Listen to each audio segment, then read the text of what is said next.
So hello everyone. আজকে আমরা English গ্রামারের একটা খুবই ইম্পর্টেন্ট টপিক নিয়ে ডিসকাস করব। যেখান থেকে এসএসসিতে প্রায় কোয়েশ্চেন আসে। প্রেজেন্ট পার্টিসিপল আর জেরান্ডের মধ্যে ডিফারেন্স কি? এই দুটোকে আমরা কিভাবে আইডেন্টিফাই করব? কারণ সবথেকে কনফিউজিং ব্যাপার হলো দুটোরই শেষে আইএনজি ইউজ হয়। যেমন রিডিং, প্লেইং, সুইমিং, রানিং দেখতে একদমই একই। তাই অনেকেই বুঝতে পারে না কোনটা জেরান্ড আর কোনটা প্রেজেন্ট পার্টিসিপল। কিন্তু একটা ছোট্ট কনসেপ্ট বুঝে গেলেই জীবনে আর ভুল হবে না। তাই চলো একদম সহজভাবে জিনিসটা বুঝে নিই। প্রথমেই আমরা জেরান্ড বুঝে নেব। জেরান্ড কি? জেরান্ড হলো ভার্বের আইএনজি ফর্ম, কিন্তু সেন্টেন্স এটা নাউনের কাজ করে, অর্থাৎ সেন্টেন্সের নাউন হিসেবে বসে। মানে কি?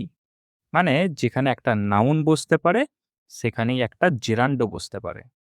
এখন প্রশ্ন হলো, নাউন কোথায় কোথায় বসে? নাউন ৩টে জায়গায় সবথেকে বেশি বসে। সেন্টেন্সে সাবজেক্ট হিসেবে, সেন্টেন্সে অবজেক্ট হিসেবে, অথবা প্রিপোজিশনের পরে। এই ৩টেই এসএসসি এর ফেভারিট। প্রথমে সাবজেক্ট হিসেবে দেখি। সেন্টেন্স দেখো, রিডিং ইমপ্রুভস নলেজ। এখানে রিডিং পুরো সেন্টেন্সের সাবজেক্ট। সাবজেক্টের জায়গায় নাউন বসে, তাই রিডিং এখানে জেরান্ড। এবার অবজেক্ট হিসেবে দেখি। I enjoy reading. এনজয়ের পরে এখানে দেখো রিডিং এসছে। রিডিং এখানে কি? রিডিং এখানে অবজেক্ট। অবজেক্টও আবার নাউনই হয়, তাই এটাও জেরান্ড। নেক্সট, প্রেপোজিশনের পরে কিভাবে জেরান্ড বসে? সেন্টেন্সটা দেখো, গুড অ্যাট রাইটিং। রাইটিং এখানে কি? প্রেপোজিশন অ্যাট এর পরে বসছে, তাই রাইটিং কি হবে? রাইটিং হবে জেরান্ড, অর্থাৎ সেন্টেন্স এটা নাউনের কাজ করছে। এবার আসি এসএসসি এর সবচেয়ে ইম্পর্টেন্ট রুলে। এখান থেকে এসএসসিতে প্রায় প্রতি বছর কোয়েশ্চেন আসে, আর স্টুডেন্টরা কনফিউজ হয়ে যায়। এখানে মনে রাখার বিষয় কি? না, প্রেপোজিশনের পরে যদি ভার্ব আসে তাহলে ভার্বের আইএনজি ফর্ম ইউজ করতে হবে, আর সেই আইএনজি ফর্মই হবে জেরান্ড। অর্থাৎ প্রেপোজিশনের পরে ভার্ব বসলে ভার্বের সাথে আমরা আইএনজি ফর্ম ইউজ করব, আর সেই ভার্বটাই অর্থাৎ আইএনজি ফর্ম যুক্ত ভার্বটাই আমাদের হবে জেরান্ড। তাই প্রেপোজিশনের পর কি বসবে? জেরান্ড বসবে। যেমন দেখো, at writing, in learning, before living, after eating, without telling. এগুলো কি? সবই প্রেপোজিশনের পরে বসেছে, তাই এগুলো হবে আমাদের জেরান্ড। এসএসসিতে এই রুল থেকে প্রচুর কোয়েশ্চেন আসে, তাই সবসময় মনে রাখবে প্রেপোজিশনের পরে আমরা ভার্বের আইএনজি ফর্ম ইউজ করব, আর সেটাই হবে আমাদের জেরান্ড। এবার আসা যাক প্রেজেন্ট পার্টিসিপেলে। প্রেজেন্ট পার্টিসিপেলও ভার্বের সাথে আইএনজি ফর্ম নেয়, কিন্তু জেরান্ডের মতো এটা নাউনের কাজ করে না, এটা অ্যাডজেক্টিভের কাজ করে। মানে কোনো নাউনের সম্পর্কে অতিরিক্ত তথ্য দেয়, তাকে ডেসক্রাইব করে, অর্থাৎ সেন্টেন্সে বসে নাউনকে ডেসক্রাইব করার কাজ করে প্রেজেন্ট পার্টিসিপেল। অর্থাৎ এটা কি? এটা একটা অ্যাডজেক্টিভ। যেমন ধরো, এ ক্রাইং বেবি। কি ধরনের বেবি? Crying baby. এখানে ক্রাইং কি? ক্রাইং হচ্ছে অ্যাডজেক্টিভ, অর্থাৎ প্রেজেন্ট পার্টিসিপল। এটা কি করছে? ডেসক্রাইব করছে কাকে? নাউনকে, অর্থাৎ বেবিটাকে। বেবিটা এখানে নাউন। আবার দেখো, এ স্লিপিং ডগ। কি ধরনের ডগ? Sleeping dog. এখানে স্লিপিংটা কি? ডগটাকে ডেসক্রাইব করছে। স্লিপিংটা এখানে অ্যাডজেক্টিভ, অর্থাৎ প্রেজেন্ট পার্টিসিপল। নেক্সট দেখো, এ বার্নিং ক্যান্ডেল। কি ধরনের ক্যান্ডেল? Burning candle. এখানে বার্নিং কি? Present participle. ঠিক আছে?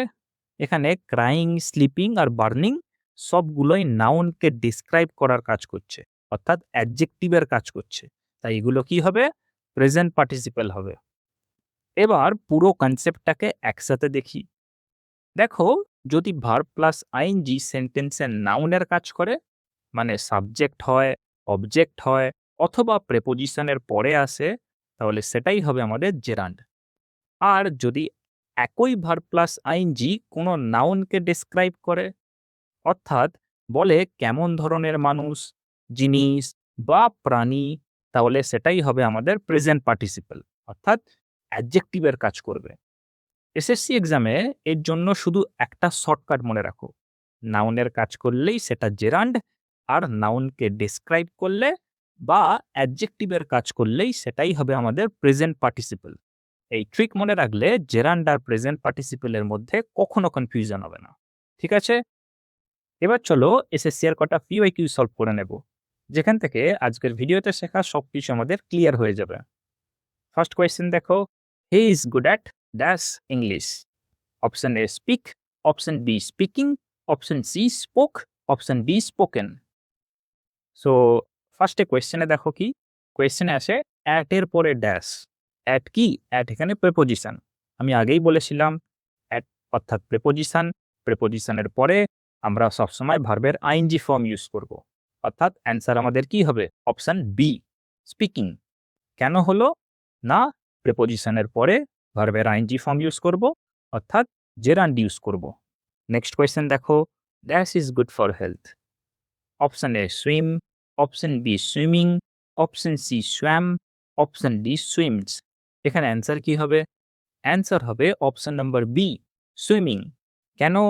কারণ এখানে আমাদের সাবজেক্ট হিসেবে নাউনকে চাই, অর্থাৎ জেরান্ডকে প্রয়োজন। তাই অ্যান্সার হবে সুইমিং। বাকি অপশনগুলোতে দেখো সবই ভার্ব, সুইম, সোয়াম, সুইমস, এগুলো কি সব ভার্বেরই ফর্ম। কিন্তু আমাদের প্রয়োজন কি? নাউন, অর্থাৎ সাবজেক্টের দরকার।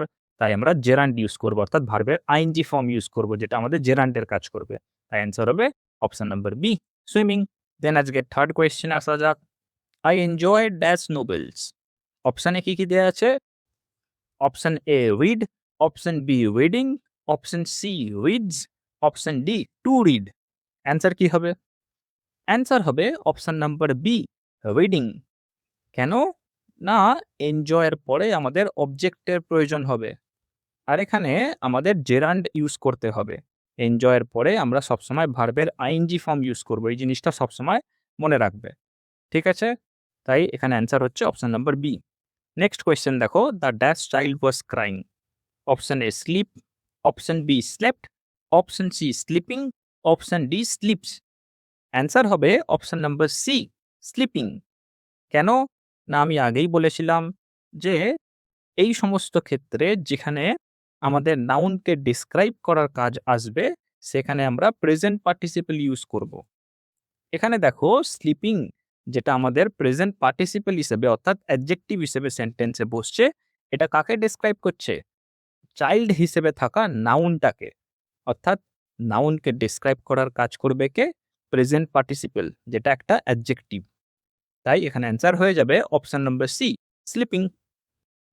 দেন আজকে লাস্ট কোয়েশ্চেন দেখো, the dash water was very cold. Option A run, option B running, option C runs, option D ran. এখানেও সেই একই কনসেপ্ট কাজ করবে। এখানে আমাদের ওয়াটারকে অর্থাৎ নাউনটাকে ডেসক্রাইব করার কাজ করবে কে? Present participle. তাই অ্যান্সার হিসেবে আমাদের অপশন বি কে ইউজ করতে হবে, অর্থাৎ রানিংকে ইউজ করবো আমরা। ঠিক আছে? সো আজকের ভিডিওটা এখানেই কমপ্লিট। যদি তুমি ভিডিওটা এখান পর্যন্ত দেখে থাকো তাহলে সত্যিই তোমাকে অনেক অনেক ধন্যবাদ। আশা করি আজ থেকে জেরান্ড আর প্রেজেন্ট পার্টিসিপল নিয়ে তোমার মধ্যে আর কোনো কনফিউশন থাকবে না। ভিডিওটা যদি একটু হলেও হেল্পফুল লাগে তাহলে একটা লাইক করে দিও, আর এসএসসি ইংলিশ ওয়েসিস চ্যানেলটাকে সাবস্ক্রাইব করতে একদমই ভুলবে না। দেখা হবে পরের ভিডিওতে, ততদিন ভালো থেকো আর নিয়মিত পড়াশোনা চালিয়ে যাও। Thank you for watching.